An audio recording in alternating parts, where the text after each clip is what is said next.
What's up, everybody? This is your boy Chris C Pup Surratt, and we're going to do another UFC review. On today's review, we're going to hit UFC 287.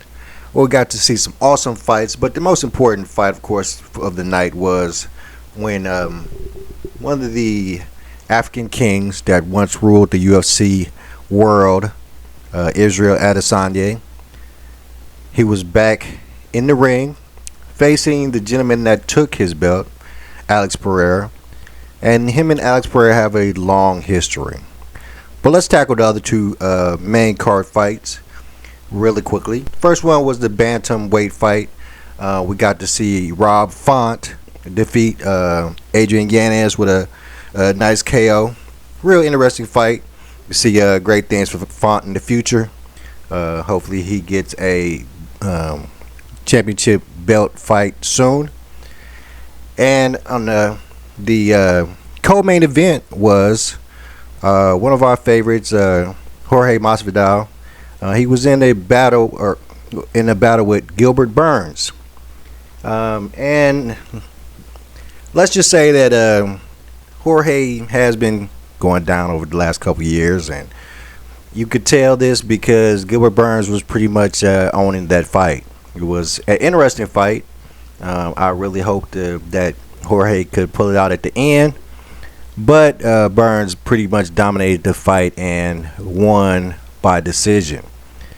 And subsequently, Jorge Masvidal decided that after that fight that he was going to retire. So shout out to Jorge Masvidal, great UFC fighter, had a great career, some great fights.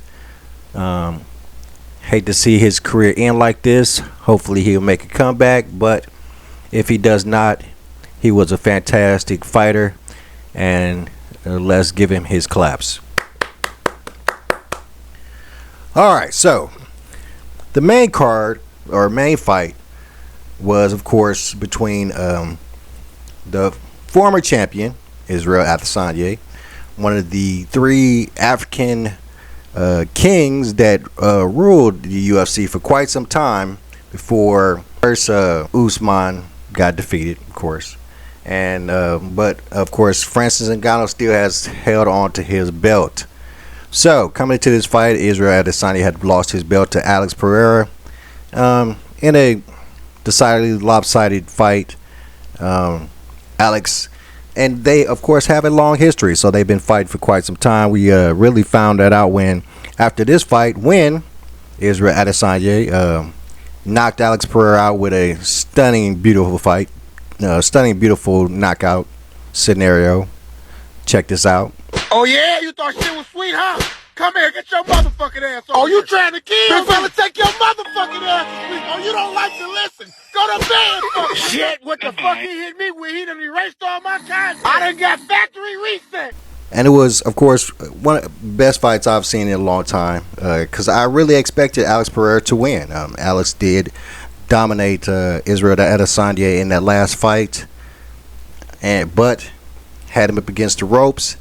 And Israel Adesanya showed his muster and threw a couple of really nice rights and took Mr. Pereira out, winning the fight.